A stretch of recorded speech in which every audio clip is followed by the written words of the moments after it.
한국은 우리보다 더 뜨거운데 단 한 명도 죽지 않았습니다. 유럽 27개국이 모인 브뤼셀 회의에서 세계 각국 리더들이 충격에 빠졌습니다. 불가능합니다. 조작 아닙니까? 프랑스 대통령이 의심했습니다. 유럽의 GDP 1위 독일, GDP 2위 프랑스가 무너지는데 더 뜨거운 한국은 멀쩡하다고? 프랑스 국영방송 PD 마들렌이 직접 확인하러 떠났습니다. 그리고 그녀가 48도 한국에서 목격한 것은 상상을 초월했습니다. 그 충격적인 사실 지금 바로 시작합니다. 저는 프랑스 국영방송 프랑스24의 다큐멘터리 PD 마들렌 듀부아입니다. 20년 동안 전쟁, 기아, 난민 문제를 다뤄왔지만 올해 7월 초에 마주한 현실은 그 무엇과도 비교할 수 없었습니다.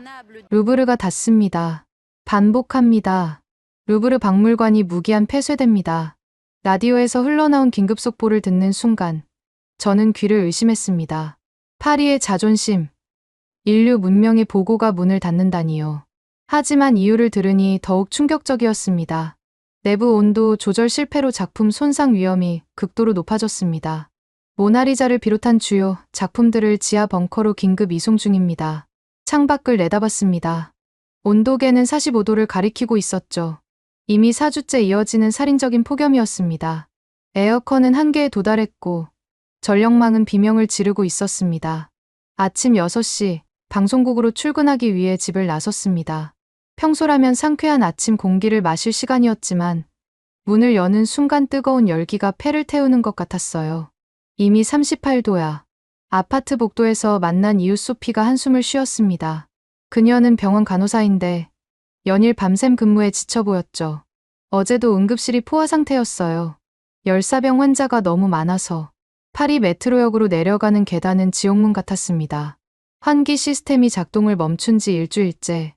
뜨거운 공기가 지하에 갇혀 오히려 지상보다 더 끔찍했죠. 1호선, 4호선, 7호선 운행 중단입니다. 레일 변형으로 안내 방송이 나올 때마다 시민들의 한숨이 깊어졌습니다. 남은 노선도 에어컨 없이 운행되고 있었어요. 겨우 탄 2호선 열차 안은 찜통이었습니다. 창문을 열어도 뜨거운 바람만 들어왔죠. 옆자리 남성의 셔츠는 땀으로 흠뻑 젖어 있었고 맞은편 여성은 부채질을 하다가 지쳐 고개를 떨구고 있었습니다. 이러다 정말 죽겠어. 누군가의 신음소리가 들렸지만 아무도 대답할 기력이 없었습니다. 방송국에 도착했을 때 비상 상황이 펼쳐지고 있었습니다. 에펠탑 폐쇄 확정, 철골 구조 변형 위험, 정치부 데스크가 소리쳤습니다. 120년 만에 처음이야. 열팽창으로 볼트가 풀리고 있대. 곧이어 더 충격적인 소식들이 쏟아졌습니다. 베르사유 궁전 정원 전면 고사 위기, 오르세 미술관도 작품 대피 시작, 개선문 관광 중단, 문화부 기자들이 정신없이 전화를 받고 있었어요. 프랑스가 자랑하는 모든 문화유산이 더위 앞에 무릎을 꿇고 있었습니다. 편집회의가 시작됐지만 주제는 하나뿐이었습니다. 오늘도 폭염 특집이야.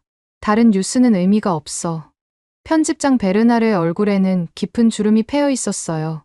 프랑스뿐만이 아니야. 유럽 전체가 녹아내리고 있어. 화면에 뜬 유럽 지도는 충격 그 자체였습니다. 스페인 남부는 50도를 넘어섰고 이탈리아는 49도, 그리스는 51도를 기록했습니다. 독일조차 45도를 넘어섰고 북유럽도 40도를 웃돌았죠. 런던에서 연락 왔어. 빅벤이 멈췄대. 국제부 기자가 전했습니다. 140년 만에 처음이래. 시계탑 내부 온도가 70도를 넘어서 기계 장치가 믿을 수 없는 소식들이 이어졌습니다. 로마 콜로세움 일부 붕괴 위험, 아테네 파르테논 신전 대리석 균열, 바르셀로나 사그라다 파밀리아 공사 전면 중단. 유럽의 자존심들이 하나둘 무너지고 있었습니다. 점심시간, 구내 식당마저 문을 닫았습니다. 조리실 온도가 60도를 넘어 요리사들이 쓰러졌다는 거였어요. 도시락이라도 사와야겠네. 하지만 밖으로 나가는 건 자살 행위였습니다.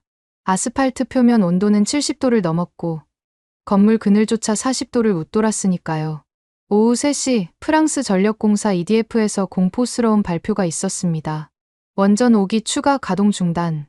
냉각수 온도 한계 초과. 이미 가동 중단된 3기를 포함해 총 8기가 멈춘 거였습니다. 프랑스 전력 생산의 40%가 사라진 셈이었죠. 순환 정전 시간을 12시간으로 확대합니다. 시민들의 절망이 분노로 바뀌기 시작했습니다. 정부는 뭘 했냐? 이럴 줄 몰랐냐? 방송국 앞에서 시위가 벌어졌지만 더위에 지친 시위대는 30분도 버티지 못했습니다. 저녁 뉴스 준비를 하며 각국 특파원들과 연결했습니다. 베를린 특파원의 리포트가 먼저였습니다. 독일 전역 아우토반 50% 통행 금지입니다. 아스팔트가 녹아 차량이 빠지는 사고가 속출하고 있습니다. 로마 특파원이 이어받았습니다. 이탈리아 정부가 국가 비상사태를 선포했습니다. 로마 시내 분수가 모두 말랐고 식수 배급제가 시행되고 있습니다. 마드리드, 리스본, 아테네 모든 곳에서 비슷한 소식이 전해졌습니다. EU 정상회의가 무기한 연기됐습니다. 브뤼셀까지 이동할 수 없다는 게 공식 이유입니다. 정치부 기자가 전한 소식은 상황의 심각성을 극명하게 보여줬죠. 밤 9시, 퇴근길은 더욱 끔찍했습니다. 정전으로 가로등이 꺼진 파리 거리는 암흑천지였고 상점들은 일찍 문을 닫았습니다. 집으로 걸어가는 20분 동안 쓰러진 사람을 3명이나 봤습니다. 구급차는 이미 포화 상태라 오지도 않았죠. 집에 도착했을 때 또 다른 절망적인 뉴스가 기다리고 있었습니다. 오늘 하루 유럽 전역 열사병 사망자 4,231명. 내일은 더 늘어날 전망. TV를 끄고 창밖을 내다봤습니다. 불빛이 꺼진 에펠탑이 어둠 속에 서 있었어요. 문명의 상징이 침묵하고 있었습니다. 이대로 끝인가? 절망감이 밀려왔습니다. 인류가 쌓아올린 모든 것이 더위 앞에서 무력했으니까요. 하지만 바로 그때 제 휴대폰 화면에 뜬 한 영상이 모든 걸 바꿔놓을 줄은 정말 몰랐습니다. 휴대폰 화면에 뜬 영상을 보는 순간 저는 제 눈을 의심했습니다. 48도 부산 해운대, 실시간, 자막이 선명하게 떠 있었어요. 그런데 화면 속 풍경은 수만 명의 사람들이 해변에서 파라솔 아래 웃고 있었습니다. 아이들이 모래성을 쌓고 젊은이들이 서핑을 즐기고 있었죠. 이건 말이 안 돼. 저도 모르게 중얼거렸습니다. 48도면 유럽 기준으로는 즉시 국가 비상사태 선포 온도였어요. 그런데 저 사람들은 마치 평범한 여름날처럼 행동하고 있었습니다. 영상을 다시 돌려봤습니다. 조작의 흔적을 찾아보려 했지만 너무나 자연스러웠어요. 파도 소리, 아이들의 웃음소리, 갈매기 울음소리까지 생생했죠. 댓글을 확인해봤습니다. 이미 수천 개가 달려 있었어요. 이건 가짜야. 합성이 분명해. 미쳤어. 48도에서 저게 가능해. 한국 정부의 프로파간다일 거야. 하지만 반박 댓글도 만만치 않았습니다. 나 부산 사는데 진짜임. 지금도 해변에 사람 많아. 왜 안 믿어? 우리는 원래 이렇게 살았어. 유럽인들 나약한 거 아니야? 그때 새로운 영상이 올라왔습니다. 서울 한강다리, 새벽 5시, 45도. 자전거 행렬이 끝없이 이어지고 있었어요. 출근하는 사람들이었죠. 헬멧과 가벼운 운동복 차림으로 페달을 밟는 모습이 너무나 자연스러웠습니다. 도저히 믿을 수 없어서 영상 분석 프로그램을 돌려봤습니다. 픽셀 하나하나를 확대하고 프레임을 쪼개서 확인했지만 조작의 흔적은 없었어요. 메타데이터도 정상이었고 촬영 시간과 GPS 정보도 일치했습니다. 더 많은 영상이 쏟아지기 시작했습니다. 대구 동성로, 밤 9시, 42도. 거리 축제가 한창이었습니다. 무대 위에서 가수가 열창하고 관객들이 환호하고 있었어요. 음향 장비와 조명이 내뿜는 열기까지 더해졌을 텐데 모두가 즐거워 보였습니다. 제주 올레길, 오전 11시, 46도. 수십 명의 트레킹 그룹이 걷고 있었습니다. 가이드가 앞장서고 참가자들이 담소를 나누며 따라가는 모습이 평화로웠어요. 심지어 노인들도 있었습니다. 모자와 선글라스, 가벼운 등산복 차림으로 거뜬히 걷고 있었죠. 새벽 3시가 되어서야 잠자리에 들었지만 잠이 오지 않았습니다. 그 영상들이 자꾸 떠올랐어요. 어떻게 가능한 걸까? 무엇이 그들을 다르게 만드는 걸까? 다음 날 아침, 방송국은 벌집을 쑤신 듯 난리가 났습니다. 다들 봤어? 한국 영상들. SNS가 난리야. 조회수가 1억을 넘었대. 편집장 베르나르가 긴급 회의를 소집했습니다. 자, 의견을 들어보자. 이게 진짜라고 생각하나? 정치부 수석 기자 프랑수아가 먼저 입을 열었습니다. 말도 안 돼. 48도에서 야외 활동이라니. 이건 분명 정치적 선전이야. 하지만 영상 분석 결과 조작은 없었어요. 디지털 팀의 클로에가 반박했죠. 그럼 어떻게 설명할 거야? 인간이 48도에서 저렇게 활동할 수 있다고? 어쩌면 우리가 몰랐던 방법이 있을지도. 과학부 기자 필립이 신중하게 말했습니다. 한국은 수십 년간 폭염을 겪어왔잖아. 적응했을 가능성이 있어. 논쟁이 뜨거워졌습니다. 믿는 사람과 믿지 않는 사람으로 나뉘어 목소리가 높아졌죠. 그때 국제부에서 연락이 왔습니다. 한국 특파원 연결됐습니다. 화면에 나타난 서울 특파원 마르크의 얼굴은 충격 그 자체였어요. 마르크, 거기 상황이 어때? 믿기 어렵겠지만 다 사실입니다. 지금도 창밖에 사람들이 걸어 다니고 있어요. 온도는 46도인데 어떻게 그게 가능해? 저도 이해가 안 돼요. 하지만 눈앞에서 벌어지고 있는 일이에요. 마르크가 카메라를 돌려 창밖을 비췄습니다. 정말로 거리에 사람들이 있었어요. 버스를 기다리고 횡단보도를 건너고 상점에 들어가는 평범한 일상이 펼쳐지고 있었죠. 지하철도 정상 운행되고 상점도 다 열었어요. 마치 우리의 25도 날씨처럼. 회의실이 침묵에 빠졌습니다. 점심시간, 더 충격적인 일이 벌어졌습니다. 한국 정부가 공식 성명을 발표한 거예요. 전 세계 언론인 여러분을 초대합니다. 직접 오셔서 확인하십시오. 우리는 숨길 것이 없습니다. 동시에 실시간 라이브 방송을 시작했습니다. 24시간 대한민국 폭염 생중계, 서울, 부산, 대구, 제주 등 주요 도시를 동시에 보여줬어요. 조작이 불가능한 생방송이었죠. 저는 화면에 못 박힌 듯 앉아 있었습니다. 새벽 4시 서울 남산. 등산객들이 산을 오르고 있었어요. 오전 7시 부산 지하철. 출근 인파로 붐볐습니다. 정오 대전시장. 상인과 손님들로 활기가 넘쳤어요. 오후 3시 광주 공원. 아이들이 뛰어놀고 있었습니다. 저녁 8시 제주 해변. 가족들이 산책을 즐겼어요. 밤 11시 서울 홍대. 젊은이들로 거리가 가득했습니다. 24시간 내내 48도의 폭염 속에서도 한국은 살아 움직이고 있었습니다. 이건 불가능해. 물리학 박사 출신인 필립이 머리를 감쌌습니다. 인체의 한계를 넘어선 거야. 과학적으로 설명이 안 돼.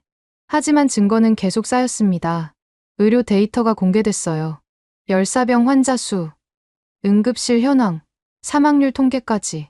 놀랍게도 한국의 열사병 사망률은 유럽의 10분의 1 수준이었습니다. EU 과학위원회가 긴급 성명을 발표했지만 설득력이 없었어요.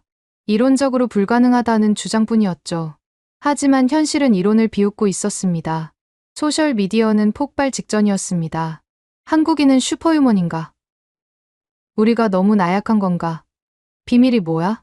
제발 알려줘. 프랑스 시민들의 반응도 뜨거웠어요. 왜 우리는 못하는 거야? 정부는 뭘 했어? 한국은 되는데. 당장 한국의 비밀을 알아내. 그날 저녁, 저는 결심했습니다. 직접 가서 확인하겠습니다. 100번 듣는 것보다 한 번 보는 게 낫다고 했죠. 기자의 본능이 말하고 있었어요. 이건 21세기 최대의 스토리가 될 거라고. 항공편을 예약한 다음 날, 예상치 못한 일이 벌어졌습니다. 마들렌, 위에서 연락이 왔어. 편집장 베르나르가 저를 별도의 회의실로 불렀습니다. 표정이 심상치 않았어요. 국가안보부와 문화부, 그리고 엘리제궁에서까지 연락이 왔네. 엘리제궁에서요? 대통령궁에서 직접 연락이 올 정도라니 사안이 얼마나 민감한지 알 수 있었습니다. 한국 취재를 재고해달라는군. 국민들에게 잘못된 희망을 줄 수 있다는 게 공식 입장이야. 잘못된 희망이라뇨. 사실을 확인하는 게 왜? 마들렌, 생각해봐. 만약 한국이 정말로 48도에서 정상 생활을 하고 있다면 우리 정부의 무능함이 드러나는 거야. 시민들이 폭동을 일으킬지도 몰라. 정부의 논리는 이해했지만 받아들일 수 없었습니다. 진실을 숨기는 게 더 위험하지 않을까요? 이미 전 국민이 그 영상을 봤는데 베르나르도 고민스러운 표정이었습니다. 나도 알아. 하지만 압력이 상당해. 방송 허가를 취소하겠다는 암시도 있었어. 그때 밖에서 소란이 들렸습니다. 회의실을 나가보니 편집부 전체가 모니터 앞에 모여 있었어요. 뭐야? 한국에서 새로운 방송을 시작했어요. 화면에는 전 세계인을 위한 한국의 여름 24시간 생중계라는 타이틀이 떠 있었습니다. 이번엔 단순한 거리 풍경이 아니었어요. 각 분야의 전문가들이 직접 출연해 설명하고 있었죠. 한국 기상청 관계자가 나와 말했습니다. 현재 서울 기온 47.3도, 습도 68%입니다. 체감 온도는 54도에 달하죠. 하지만 보시다시피 도시는 정상 작동하고 있습니다. 카메라가 서울 시내를 비췄습니다. 출근하는 직장인들, 장을 보는 주부들, 공원에서 운동하는 노인들. 54도 체감 온도가 무색한 일상이었어요. 이어서 의사가 출연했습니다. 우리 병원 응급실 현황을 보여드리겠습니다. 서울대병원 응급실이 화면에 나타났어요. 놀랍게도 한산했습니다. 오늘 열사병 환자는 단 3명입니다. 모두 가벼운 증상이고요. 작년 같은 날엔 5명이었습니다. 어떻게 그게 가능하죠? 진행자의 질문에 의사가 답했습니다. 20년간의 적응과 대비가 만든 결과입니다. 개인의 체질 개선부터 사회 시스템까지 모든 것이 유기적으로 연결되어 있죠. 더 놀라운 건 시민 인터뷰였습니다. 더운 건 맞아요. 하지만 살만해요. 30대 직장인이 말했습니다. 어릴 때부터 이런 여름을 보냈으니까 익숙해요. 그리고 도시 곳곳에 시원한 곳이 있잖아요. 10대 학생도 인터뷰에 응했어요. 학교도 정상 수업해요. 교실에 에어컨 있고 복도에 냉수대 있고 별로 불편한 거 없어요. 심지어 80대 노인도 나왔습니다. 옛날이 더 힘들었어. 에어컨도 없었는데 이랬잖아. 지금은 천국이지. 편집부는 침묵에 빠졌습니다. 부정하고 싶어도 부정할 수 없는 현실이 눈앞에 펼쳐지고 있었으니까요. 그때 프랑수아가 끝까지 저항했습니다. 세트장일 거야. 거대한 스튜디오에서 찍는 거라고. 하지만 곧 그의 주장도 무너졌습니다. 드론 카메라가 상공으로 올라가며 서울 전경을 보여준 거예요. 한강, 남산타워, 63빌딩. 서울 전체가 한 화면에 담겼습니다. 세트장으로는 불가능한 규모였죠. 더 결정적인 증거가 나왔습니다. 구글 어스 실시간 위성 영상과 대조해보니 완벽하게 일치했어요. 실시간 교통 정보, 대기 오염 수치, 전력 사용량까지 모든 데이터가 정상 수치를 보이고 있었습니다. CNN, BBC, NHK 등 세계 주요 언론들이 앞다퉈 보도하기 시작했습니다. 한국의 기적인가? 아니면 우리의 실패인가? 48도를 이긴 나라의 비밀, 선진국의 기준을 다시 생각하다. 프랑스 정부의 압력은 더욱 거세졌습니다. 문화부 장관이 직접 전화를 걸어왔어요. 이 보도로 인한 사회적 혼란은 당신들이 책임질 건가? 하지만 이미 돌이킬 수 없는 상황이었습니다. 프랑스 시민들이 거리로 나오기 시작한 거예요. 한국의 비밀을 공개하라. 우리도 48도에서 살고 싶다. 정부는 무능을 인정하라. 시위대는 폭염에도 불구하고 샹젤리제를 가득 메웠습니다. 그런데 아이러니하게도 30분 만에 수십 명이 열사병으로 쓰러졌어요. 우리의 현실을 그대로 보여주는 장면이었죠. 소셜미디어는 더욱 뜨거웠습니다. 한국에 사는 프랑스인들이 증언을 하기 시작했어요. 저 파리 출신인데 서울에서 3년째 살아요. 처음엔 죽을 것 같았는데 적응되더라고요. 시스템이 완전히 달라요. 한국 회사 다니는데 여름엔 새벽 6시 출근해서 오후 2시에 퇴근해요. 가장 더운 시간을 피하는 거죠. 무엇보다 전기세 걱정이 없어요. 에어컨 켜도 기본 요금이에요. 프랑스에서는 상상도 못했죠. 이런 증언들이 쏟아지자 프랑스 시민들의 분노는 극에 달했습니다. 그날 저녁 마크롱 대통령이 긴급 대국민 담화를 발표했습니다. 국민 여러분, 우리는 인정해야 합니다. 한국이 우리보다 앞서 있다는 것을. 하지만 이미 때는 늦었어요. 신뢰를 잃은 정부의 말을 믿는 시민은 없었죠. 다음 날 놀라운 일이 벌어졌습니다. EU 전체가 움직이기 시작한 거예요. 독일 총리가 먼저 나섰습니다. 우리는 한국에서 배워야 합니다. 자존심은 생명보다 중요하지 않습니다. 이어서 이탈리아, 스페인, 네덜란드가 동참했어요. EU 공동 한국 방문단을 구성하겠습니다. 그리고 한국 정부는 다시 한번 놀라운 발표를 했습니다. 모든 것을 공개하겠습니다. 기술, 정책, 노하우, 인류는 함께 살아남아야 하니까요. 이 발표를 듣고 저는 확신했습니다. 더 이상 망설일 수 없다고. 진실을 확인해야 한다고. 베르나르, 저 가겠습니다. 정부가 뭐라 하든. 편집장은 한숨을 쉬며 고개를 끄덕였습니다. 가라. 그리고 진실을 가져와. 프랑스를 위해서라도. 그렇게 저는 서울행 비행기에 올랐습니다. 12시간 후, 제가 마주할 현실은 상상을 초월하는 것이었지만요. 12시간의 비행 끝에 인천공항 상공에 도착했을 때 기장의 안내 방송이 나왔습니다. 현재 인천공항 지상 온도 47도입니다. 곧 착륙하겠습니다. 옆자리에 앉은 BBC의 나이젤이 긴장한 표정으로 물었어요. 준비됐나? 솔직히 준비가 됐는지 확신이 없었습니다. 47도라니 파리에서는 국가 비상사태 선포 온도였으니까요. 비행기가 활주로에 닿는 순간 창밖으로 보이는 풍경에 먼저 놀랐습니다. 지상 근무자들이 평상복 차림으로 일하고 있었어요. 긴팔 작업복에 모자를 쓰고 있었지만 방열복이나 특수 장비는 없었습니다. 저 사람들이 정말 47도에서 독일 기자 한스의 말이 끝나기도 전에 비행기 문이 열렸습니다. 예상대로 뜨거운 공기가 밀려들었지만 동시에 놀라운 일이 벌어졌어요. 탑승교 입구에서 즉시 시원한 바람이 불어왔습니다. 온도가 단계적으로 변하는 게 느껴졌어요. 47도에서 40도, 35도, 30도로 점점 낮아졌죠. 어서 오세요. 유럽 기자단 여러분. 한국 외교부 직원들이 밝은 미소로 맞이했습니다. 놀라운 건 그들의 복장이었어요. 가벼운 여름 정장 차림이었는데 전혀 힘들어 보이지 않았습니다. 폭염 적응 브리핑을 먼저 받으셔야 합니다. 이쪽으로 오세요. 특별 대기실로 안내받았는데 그곳에서 첫 번째 충격을 받았습니다. 벽면 전체가 거대한 스크린이었고 실시간 공항 정보가 표시되고 있었어요. 현재 외부 온도 47.3도, 습도 71%, 체감온도 55도, 공항 내부 구역별 온도, A구역 24도, B구역 23도, C구역 25도, 냉각 에너지 사용률, 태양광 45%, 지열 30%, 그리드 25%. 안내 직원이 설명을 시작했습니다. 인천공항은 거대한 기후 적응 시스템입니다. 단순한 건물이 아니라 생존 인프라죠. 그녀가 리모컨을 누르자 공항 단면도가 나타났어요. 지하 50m까지 냉각 시스템이 구축되어 있습니다. 겨울에 만든 얼음을 저장했다가 여름에 사용해요. 겨울 얼음을 여름까지? 이탈리아 기자 줄리아가 놀라워했습니다. 네. 특수 단열 기술로 가능합니다. 한국 전통 석빙고의 현대판이죠. 이어서 개인 장비를 나눠줬습니다. 스마트 웨어러블입니다. 체온, 심박수, 탈수 상태를 실시간 모니터링해요.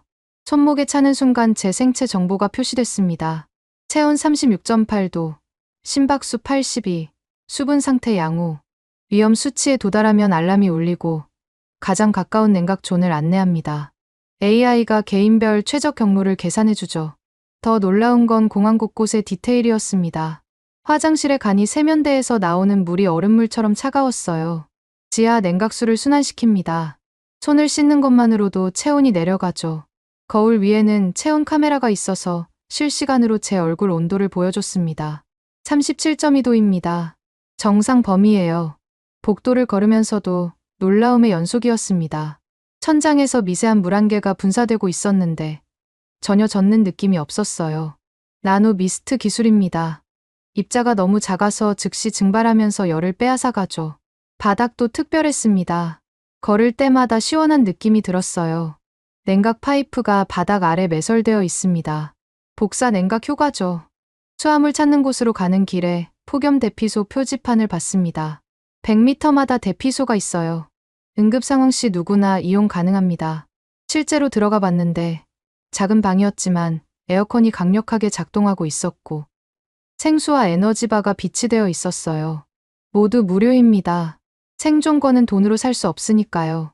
짐을 찾고 입국장으로 나가는데 또 다른 시스템을 발견했습니다. 에어 커튼입니다. 보이지 않는 공기벽이 냉기를 가둬둬요. 정말로 경계선을 넘는 순간 온도 차이가 확 느껴졌습니다. 공항철도 플랫폼으로 가는 길은 모두 지하로 연결되어 있었어요. 한 번도 외부 열기에 노출되지 않고 이동할 수 있었죠. 교통 약자를 위한 설계입니다. 노약자, 어린이, 장애인도 안전하게 이동할 수 있죠. 플랫폼에서 기다리는 동안 전광판을 봤습니다. 다음 열차 2분 후 도착. 현재 플랫폼 온도 24도, 열차 내부 온도 22도, 서울역까지 예상 체감 온도 23도. 모든 정보가 온도 중심으로 제공되고 있었어요. 열차가 들어왔을 때 또 한 번 놀랐습니다. 외벽이 특수 코팅으로 반짝이고 있었는데 만져보니 전혀 뜨겁지 않았어요. 열반사 나노 코팅입니다. 태양열의 95%를 반사시켜요. 열차 내부는 그야말로 천국이었습니다. 좌석마다 개인 냉방기가 있었고 천장에는 공기청정 시스템이 작동했어요. 필터가 매일 교체됩니다. 폭염시 공기 질도 중요하거든요.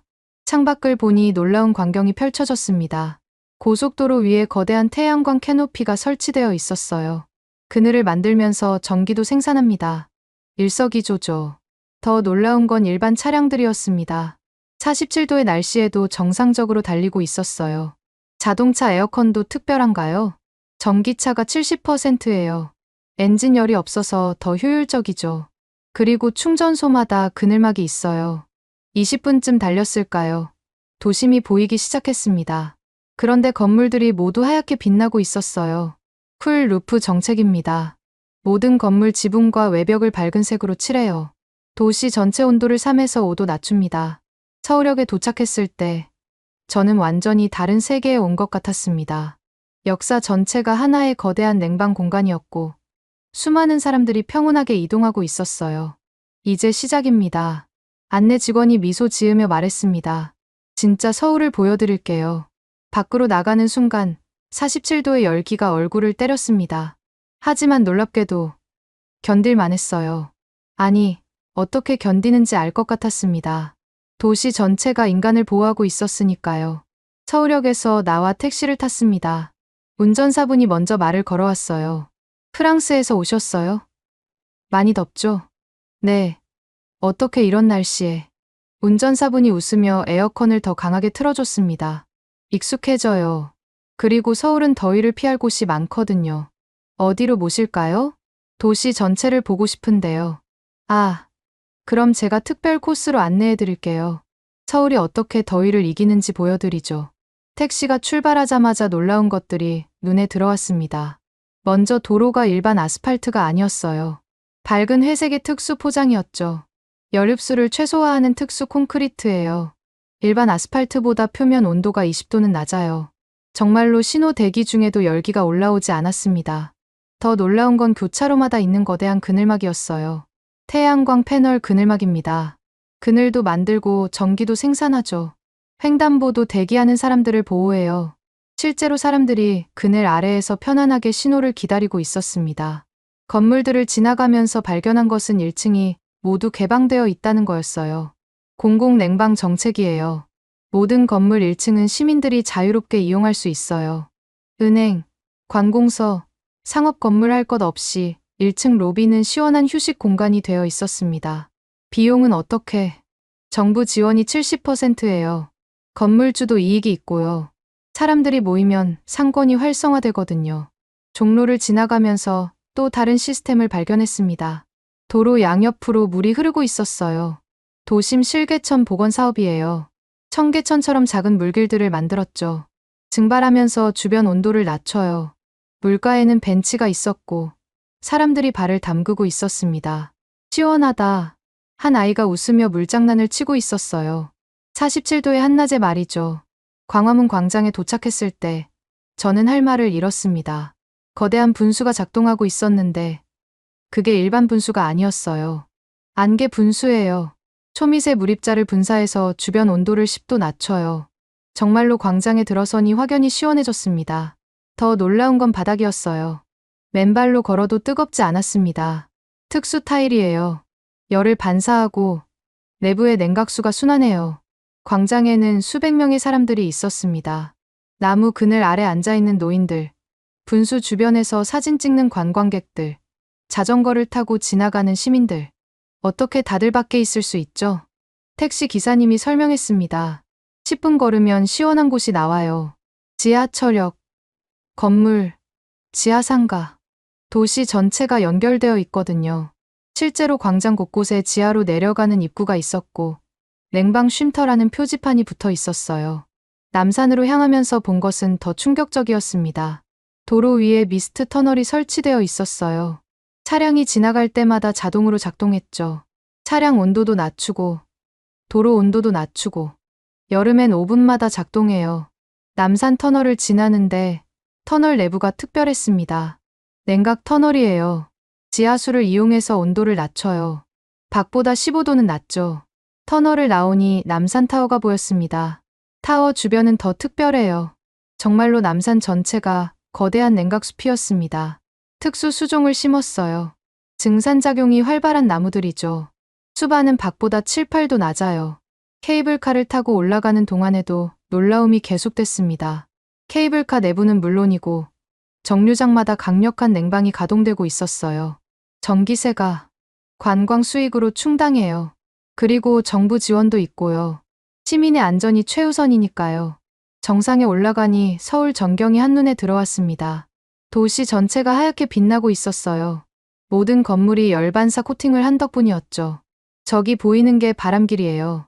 택시 기사님이 가리킨 곳을 보니 건물들 사이로 텅 빈 공간들이 일직선으로 나 있었습니다. 찬 공기가 흐르는 통로예요. 도시계획 단계부터 설계했죠. 내려와서 강남으로 이동했습니다. 테헤란로의 고층 빌딩들은 모두 다리로 연결되어 있었어요. 스카이웨이 시스템이에요. 20층 높이에서 건물 간 이동이 가능해요. 에어컨이 완비된 통로죠. 실제로 하늘 위에서 사람들이 걸어 다니는 게 보였습니다. 지상에 내려오지 않고도 강남 전체를 이동할 수 있어요. 코엑스로 들어가 봤습니다. 지하 쇼핑몰은 그야말로 별천지였어요. 지하 도시예요. 여름엔 여기가 진짜 도심이죠. 수만 평의 지하 공간의 상점, 식당, 영화관, 도서관, 심지어 공원까지 있었습니다. 인공 태양광 시스템으로 지하에서도 식물이 자라요. 사람들로 붐비고 있었는데 모두가 여유로워 보였어요. 밖은 47도인데 여기는 23도예요. 천국이죠. 다시 지상으로 올라와 한강으로 향했습니다. 한강다리를 건너는데 다리 위에도 그늘막이 설치되어 있었어요. 자전거 도로와 보행로를 보호해요. 그늘막 자체가 태양광 패널이고요. 한강공원에 도착했을 때 믿기 힘든 광경이 펼쳐졌습니다. 강변 전체에 미스트가 분사되고 있었고 곳곳에 그늘막과 냉방 텐트가 설치되어 있었어요. 한강 수온이 25도예요. 자연 냉각 효과가 있죠. 더 놀라운 건 강변 지하였습니다. 지하 1층 전체가 냉방 공간이에요. 화장실, 샤워실, 휴게실 완비죠. 실제로 들어가 보니 시원한 지하 공간에서 많은 사람들이 쉬고 있었습니다. 무료예요? 당연하죠. 더위는 재난이고 재난 대피는 국가의 의무예요. 택시를 타고 돌아오면서 기사님이 말했습니다. 이게 다가 아니에요. 밤에는 더 특별하죠. 서울의 여름밤은 낮보다 활기차요. 호텔로 돌아오면서 생각했습니다. 서울은 더위와 싸우는 게 아니었어요. 더위를 관리하고 통제하고 함께 살아가는 방법을 찾은 거였죠. 도시 전체가 하나의 거대한 생존 시스템이었습니다. 그리고 그 중심에는 사람이 있었어요. 모든 시스템이 시민의 생존과 편의를 위해 설계되어 있었으니까요. 그날 밤, 저는 일기에 썼습니다. 서울은 미래 도시다. 우리가 꿈꾸던 그 미래가 여기 있다. 다음 날 아침, 호텔 직원이 특별한 제안을 했습니다. 오늘이 초복이에요. 한국 전통을 경험해 보시겠어요? 초복이 뭔지도 몰랐지만 뭐든 경험해보고 싶었습니다. 더위를 이기는 우리 조상들의 지혜를 보여드릴게요. 가이드로 나선 김태경 씨와 함께 새벽 5시에 호텔을 나섰습니다. 왜 이렇게 일찍 출발하나요? 재래시장은 새벽이 가장 활기차요.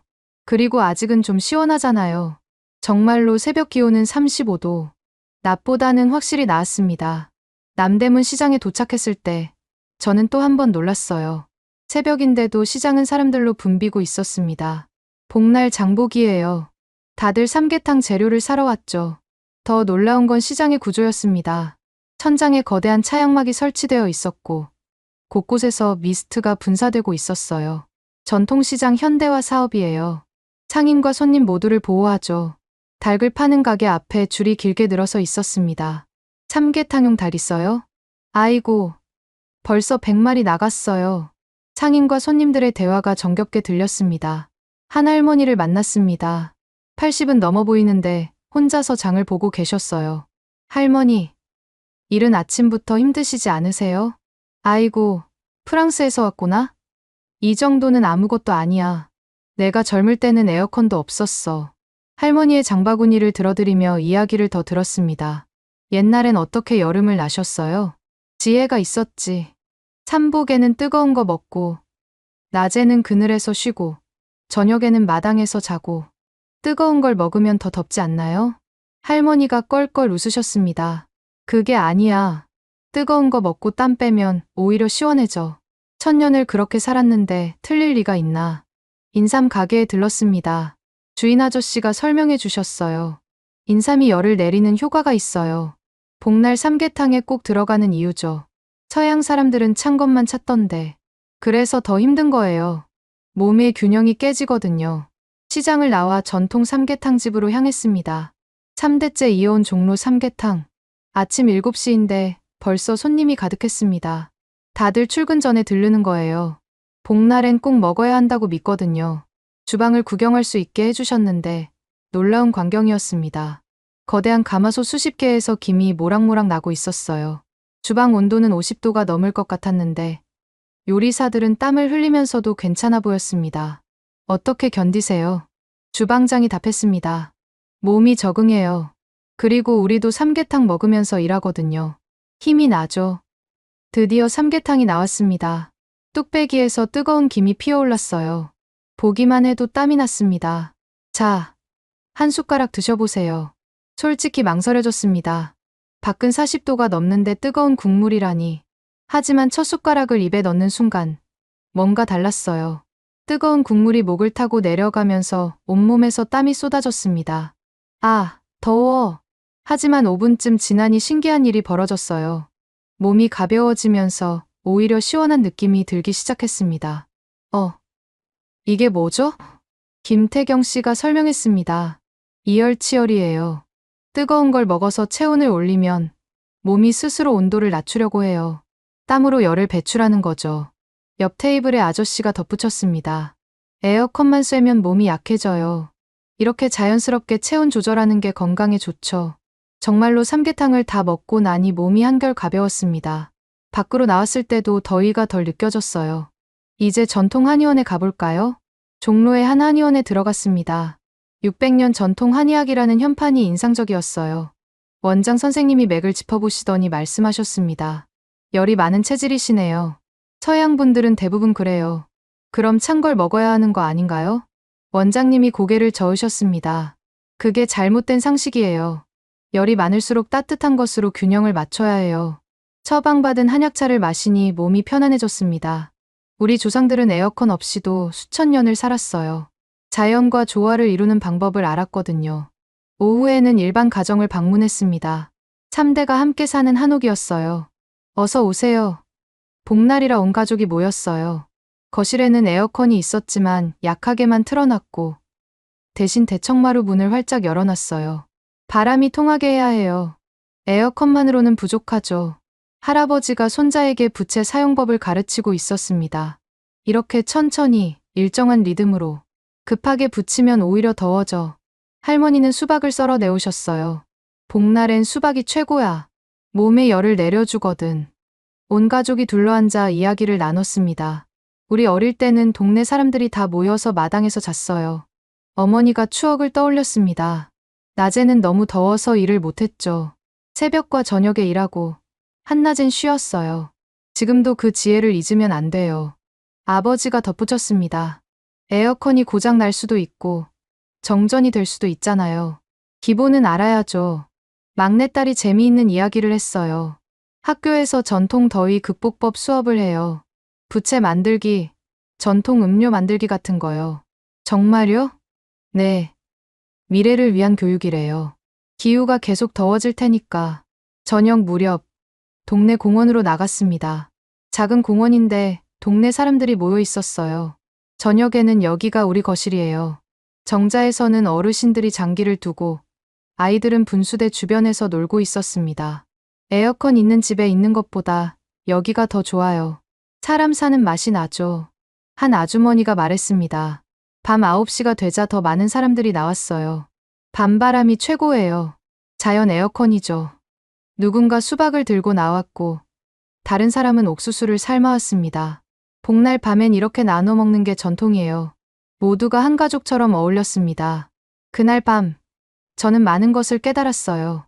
한국인들이 폭염을 견디는 비결은 첨단 기술만이 아니었습니다. 수천 년간 이어온 지혜, 공동체 문화, 자연과의 조화. 이 모든 것이 어우러져 48도의 여름을 살아갈 수 있게 만든 거였죠. 기술은 도구일 뿐 진짜 힘은 사람과 문화에서 나오는 거였습니다. 세 번째 날, 저는 한국인들의 하루를 처음부터 끝까지 따라다니기로 했습니다. 새벽 4시, 알람이 울렸습니다. 창밖은 아직 어두웠지만 벌써 거리에는 움직임이 있었어요. 새벽 산책 나가실 건가요? 호텔 로비에서 만난 직원이 물었습니다. 네. 한국인들의 새벽 일상이 궁금해서요. 그럼 남산이 좋을 거예요. 새벽 등산객들이 많거든요. 택시를 타고 남산 입구에 도착했을 때 놀라운 광경이 펼쳐졌습니다. 새벽 4시 30분인데 주차장이 거의 다 차 있었어요. 매일 이래요? 네. 여름엔 새벽 산행이 대세죠. 해 뜨기 전이 가장 시원하니까요. 등산로 입구에는 안내 표지판이 있었습니다. 현재 기온 33도, 습도 78%, 체감온도 38도, 수분 보충 필수. 100m마다 급수대 있음. 정말로 등산로를 따라 올라가니 일정 간격으로 급수대가 설치되어 있었어요.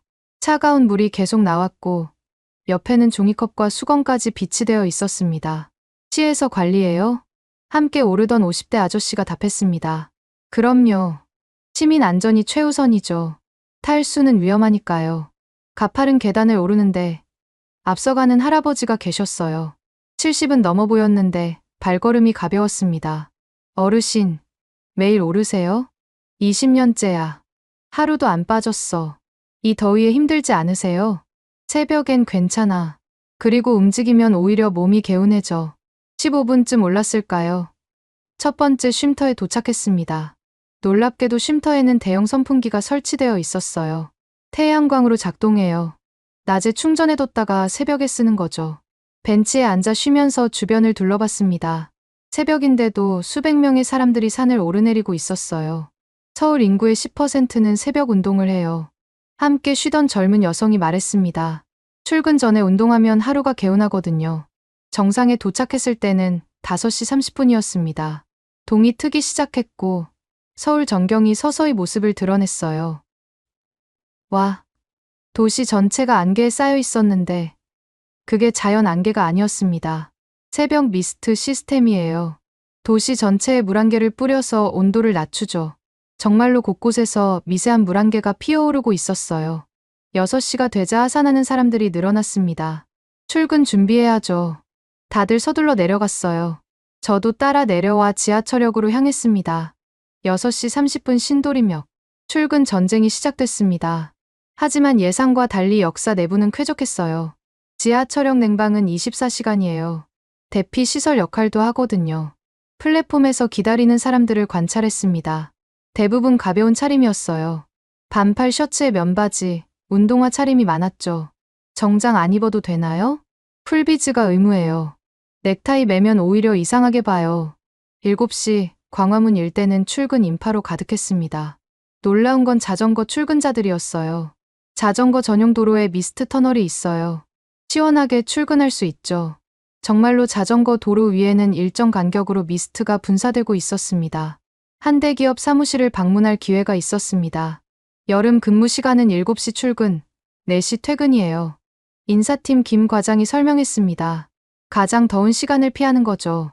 사무실 내부도 특별했습니다. 온도는 26도로 고정이에요.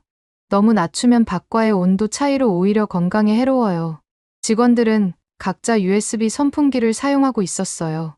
개인차가 있으니까 각자 조절하는 거죠. 10시 회의실에서 미팅이 있었습니다.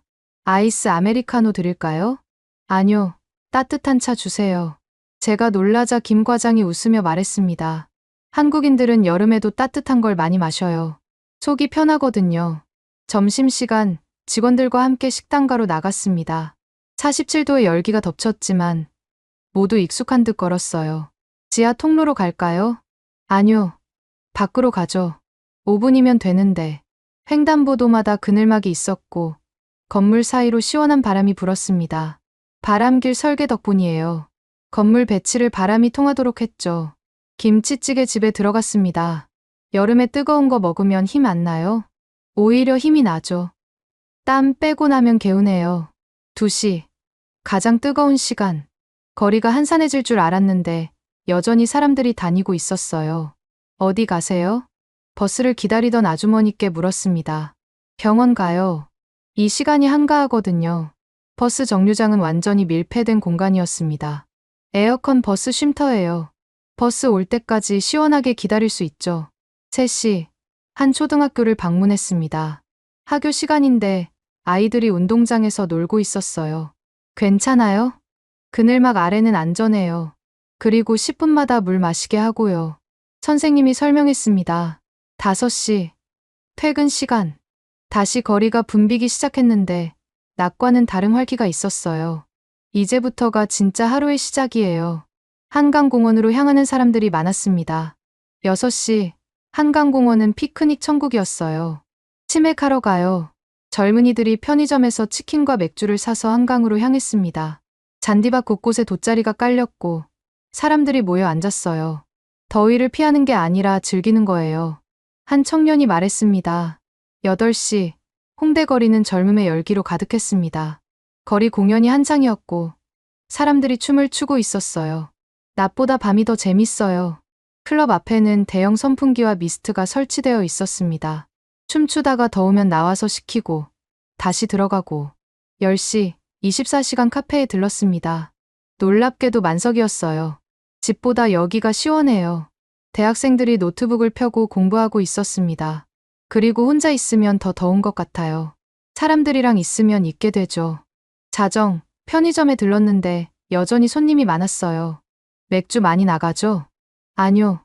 이온 음료가 더 많이 나가요. 다들 탈수 예방에 신경 쓰거든요.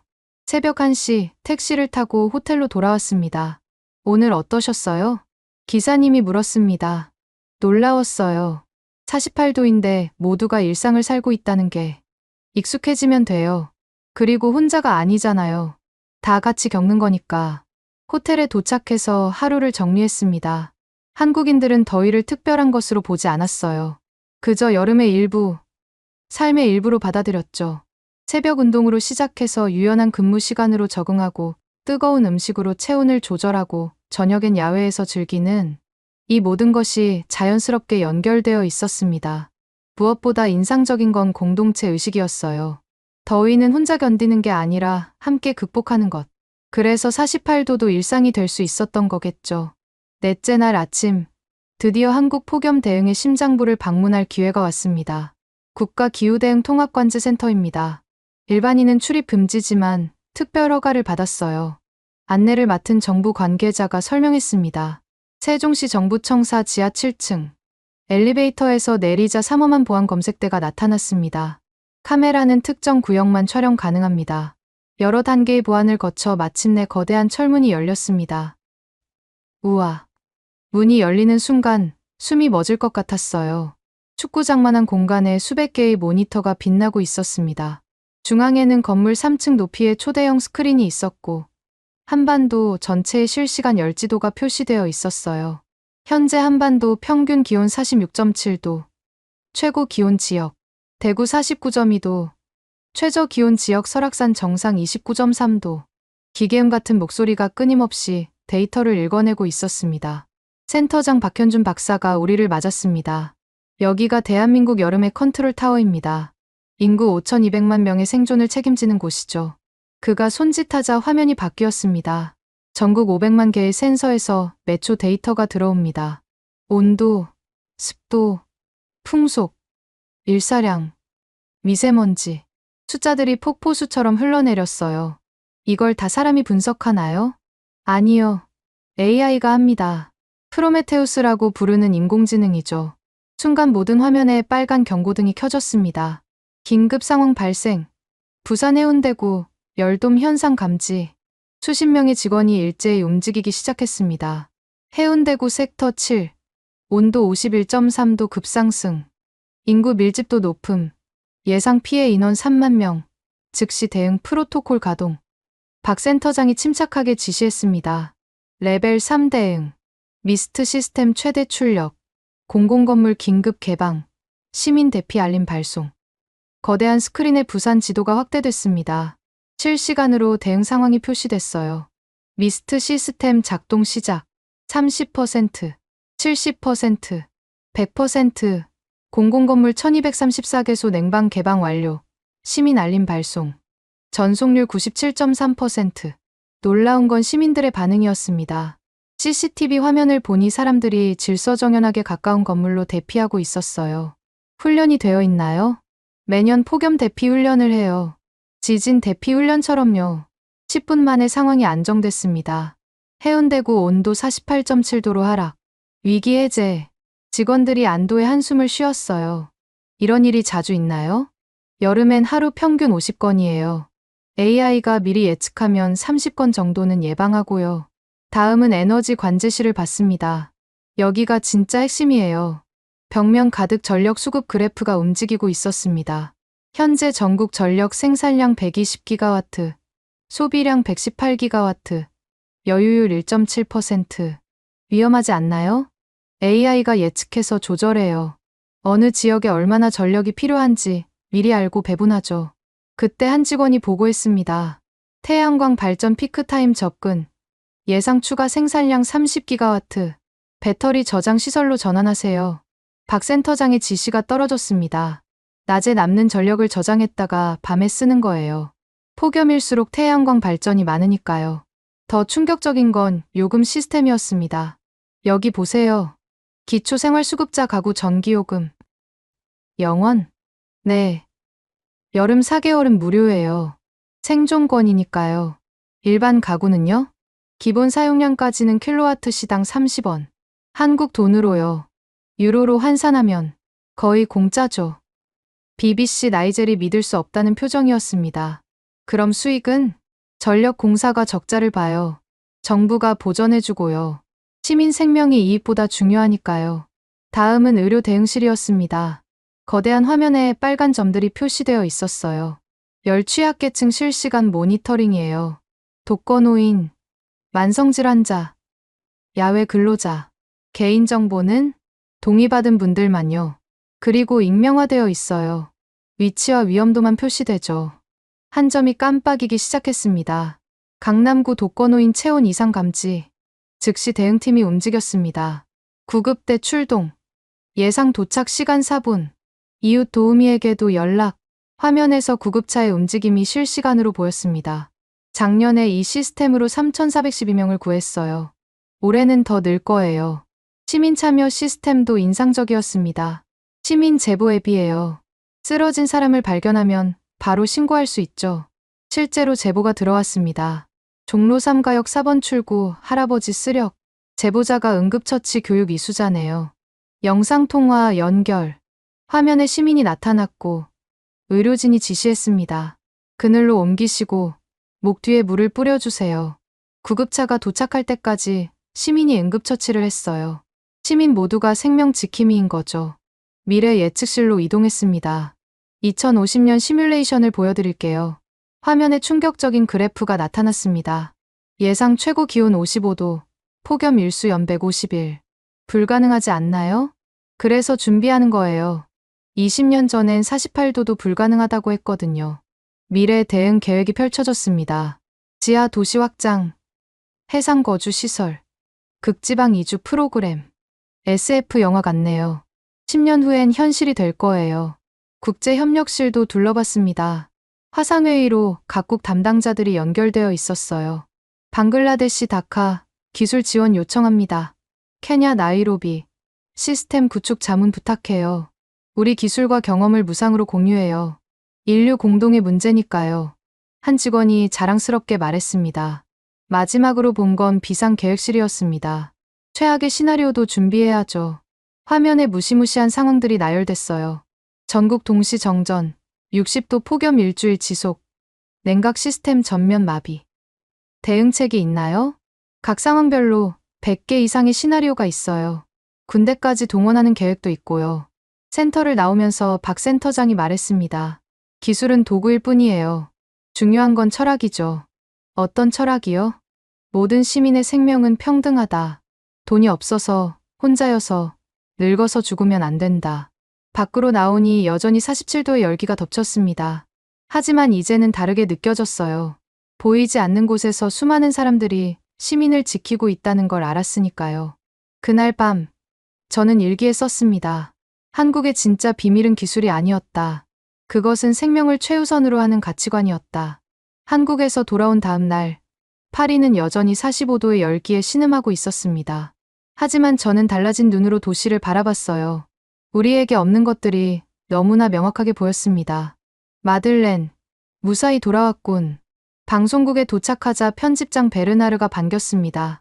하지만 그의 얼굴엔 일주일 전보다 더 깊은 피로가 묻어 있었어요. 어제도 정전이었어. 12시간이나. 사상자는 파리에서만 89명. 프랑스 전체로는. 그가 말을 잇지 못했습니다. 회의실에 전 스태프가 모였습니다. 제가 준비한 영상을 틀었어요. 48도의 부산 해변에서 웃는 사람들. 47도의 서울에서 자전거 타는 시민들. 통합관제센터의 완벽한 시스템. 그리고 무엇보다 단 한 명의 열사병 사망자도 없었다는 통계. 상영이 끝났을 때 회의실은 무거운 침묵에 빠졌습니다. 이게 다 진짜야? 누군가 작게 물었습니다. 네. 제가 직접 보고 겪은 것들입니다. 그리고 2시간 동안 상세히 설명했습니다. 도시 설계부터 에너지 정책, 시민의식부터 정부 철학까지. 전기가 기본권이라고. 여름엔 거의 무료라고. AI가 시민 한 명 한 명을 지킨다고?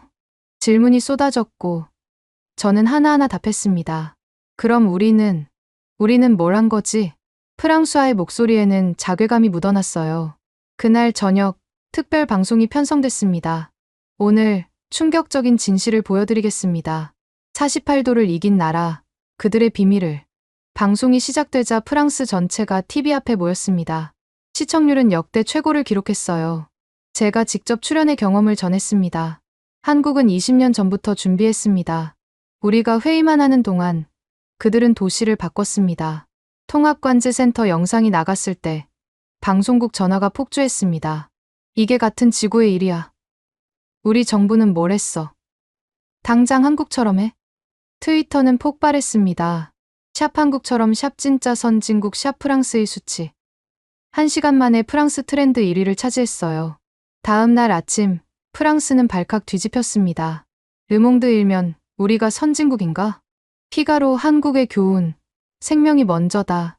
리베라시옹 GDP 2위의 수치. 시민들이 거리로 나왔습니다. 샹젤리제는 시위대로 가득 찼어요. 한국의 시스템을 도입하라. 전기는 권리다. 정부는 무능을 인정하라. 아이러니하게도 45도 열기 속에서 시위하던 시민 수십 명이 쓰러졌습니다. 우리의 현실을 그대로 보여주는 장면이었죠.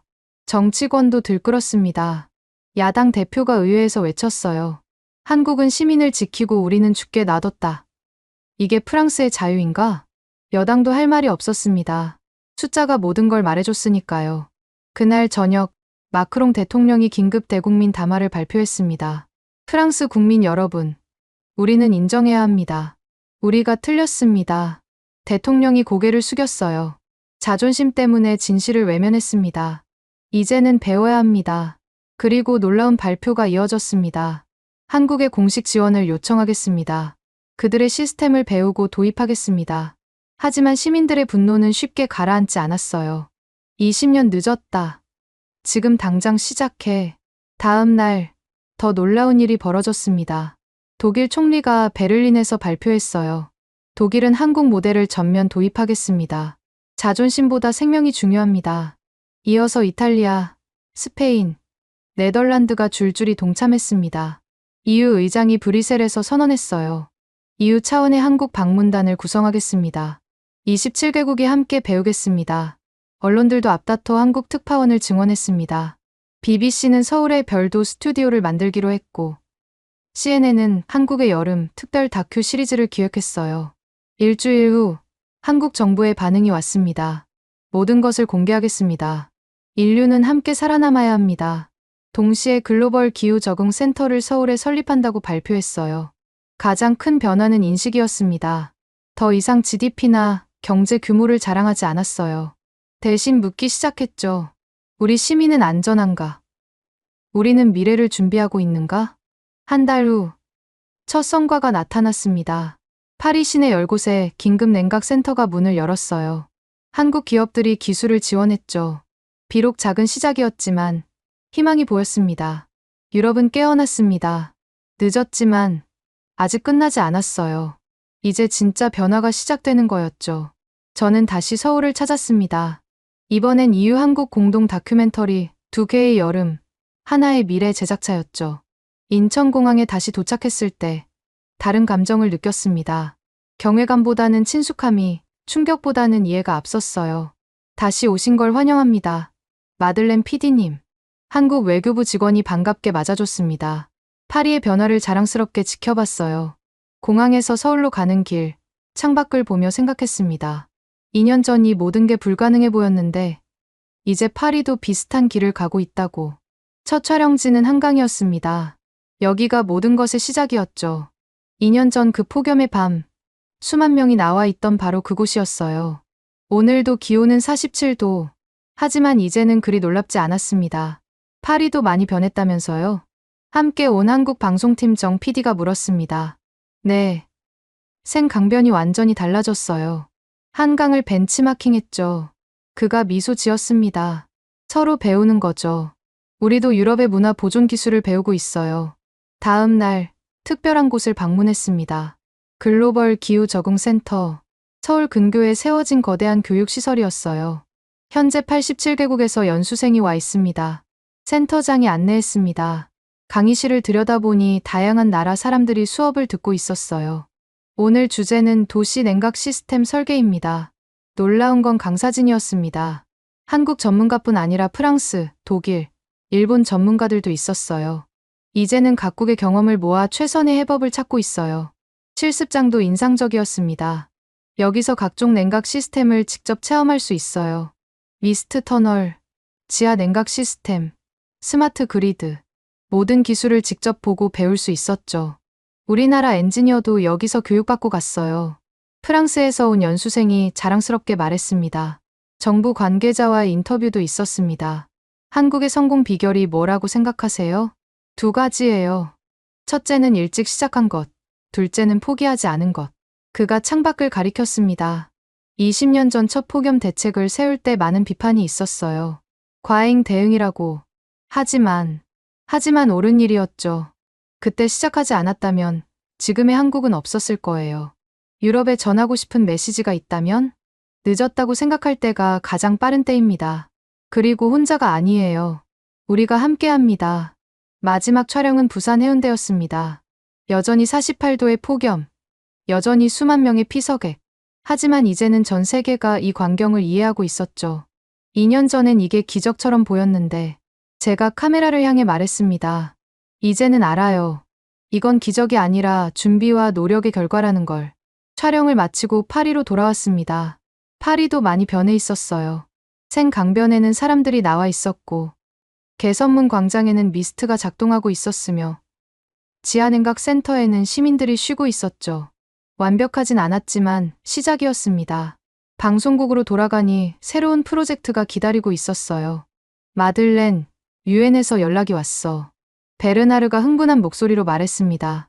신문명 지표 제작에 참여해달래. 네가 한국을 가장 잘 아니까. 유엔이 발표한 새로운 지표였습니다. GDP가 아닌 시민의 생존 능력을 측정하는 기후 적응 지수가 공식 지표가 된 거죠. 이제 진짜 선진국의 기준이 바뀌는 거야. 그날 밤, 저는 긴 보고서를 썼습니다. 제목은 문명의 새로운 기준이었어요. 진정한 선진국은 GDP 순위가 아니라 시민이 안전하게 살 수 있는 나라다. 경제력이 아니라 생존력이, 경쟁이 아니라 협력이, 이익이 아니라 생명이 새로운 문명의 기준이 되어야 한다. 1년 전 한국이 보여준 충격은 이제 전 세계의 희망이 되었습니다. 유럽은 빠르게 변하고 있었고, 아시아, 아프리카, 아메리카도 뒤따르고 있었죠. 인류는 함께 배우고, 함께 준비하며, 함께 살아남는 법을 터득하고 있었습니다. 창밖을 보니 에펠탑이 다시 빛나고 있었어요. 2년 전엔 정전으로 꺼졌던 그 불빛이. 아직 갈 길은 멀었지만 우리는 올바른 방향으로 가고 있었습니다. 한국이 가르쳐준 가장 큰 교훈. 그것은 미래는 예측하는 게 아니라 준비하는 것이라는 진리였습니다. 그리고 그 준비는 혼자가 아니라 함께 해야 한다는 것. 새로운 문명의 시대가 시작되고 있었습니다. 폭염은 여전히 위협이었지만 이제 인류에게는 희망이 있었어요. 함께 만들어가는 생존의 희망이. 제 다큐멘터리는 이렇게 끝났습니다. 48도의 여름은 더 이상 종말이 아닙니다. 그것은 새로운 시작입니다. 인류가 함께 진화하는 시작점입니다. 지금까지 폭염과 맞서는 두 문명의 이야기 어떠셨나요? GDP와 경제력이 전부가 아니라는 걸 깨닫게 해주는 사연이었습니다. 진정한 선진국은 시민의 생명과 존엄을 지키는 나라라는 교훈을 남겼죠. 한국이 20년간 준비한 미래를 이제 전 세계가 함께 만들어가고 있습니다. 만약 이 이야기가 인상 깊으셨다면 좋아요와 구독 부탁드립니다. 그리고 기후 위기의 심각성과 한국의 놀라운 대응을 더 많은 분들께 알리기 위해 이 영상을 공유해주세요. 우리 모두가 48도의 여름을 안전하게 보낼 수 있는 그날까지 여러분의 공유 하나하나가 더 나은 미래를 만드는 첫걸음이 될 겁니다. 지금까지 코리아 원더풀이었습니다. 감사합니다. 감사합니다. 감사합니다. 감사합니다. 감사합니다.